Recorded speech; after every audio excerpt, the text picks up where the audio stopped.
The federal government has been advised to conduct a thorough investigation on the alleged palliative fraud at the Ministry of Humanitarian Affairs and Poverty Alleviation under the leadership of Beta Edu.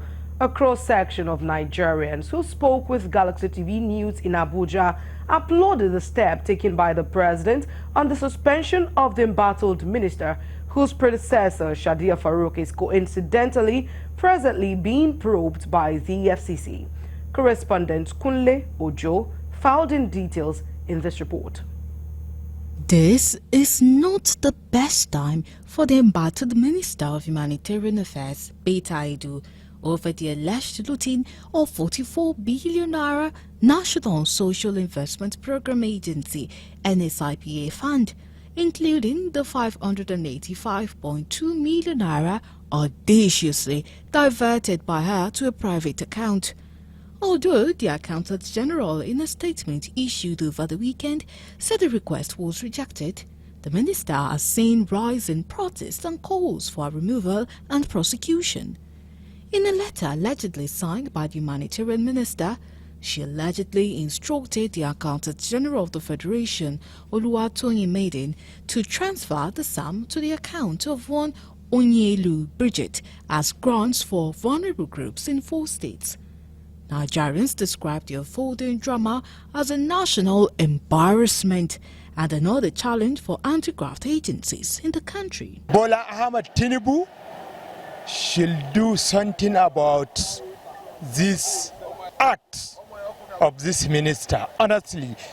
And the main important, I heard in the morning that Mr. President directed security personnel to investigate the minister.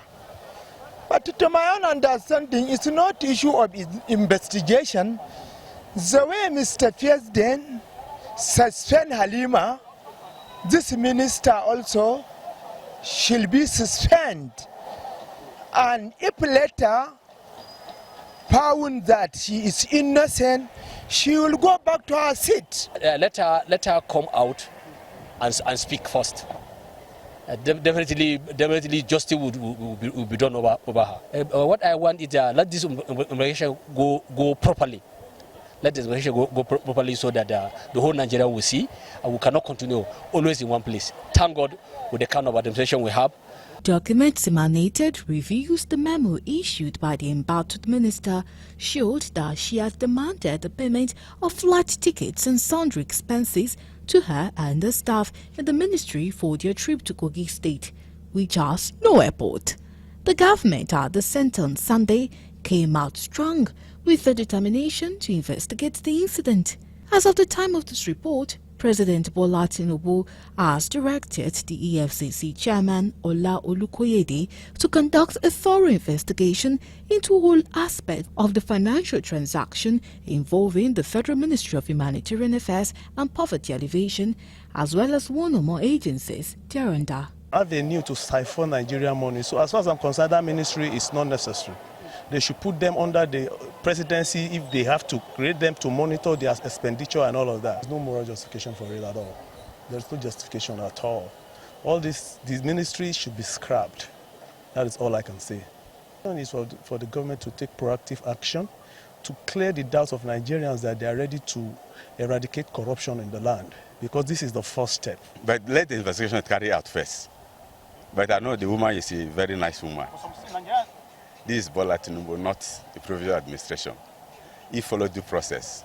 They maintained the ministry over the years has been a conduit pipe for corruption, especially regarding the issue of COVID-19, among others. When she was given that seat, all arrangement was not made in the right way. Things were just being personal. There's nothing in ground that make officially for that lady to be there. Sincerely speaking, I'm from North, and she's also a Northern, but I went there for so many times for a contract. But the way I'm seeing things happening there is not real.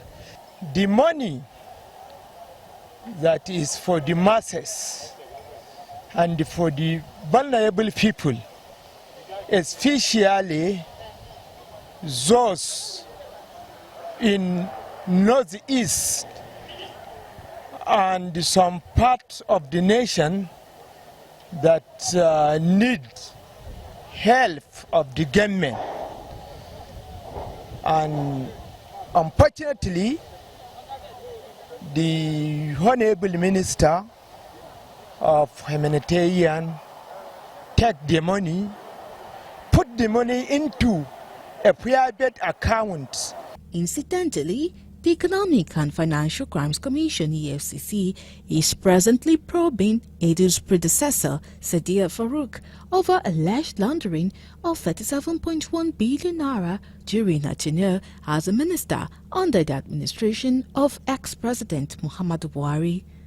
Meanwhile, in compliance with the demands of the people, President Bola Tinubu has suspended the Minister of Humanitarian Affairs and Poverty Alleviation. Edu has been advised to cooperate with investigating authorities. The events of the next few days will be more revealing.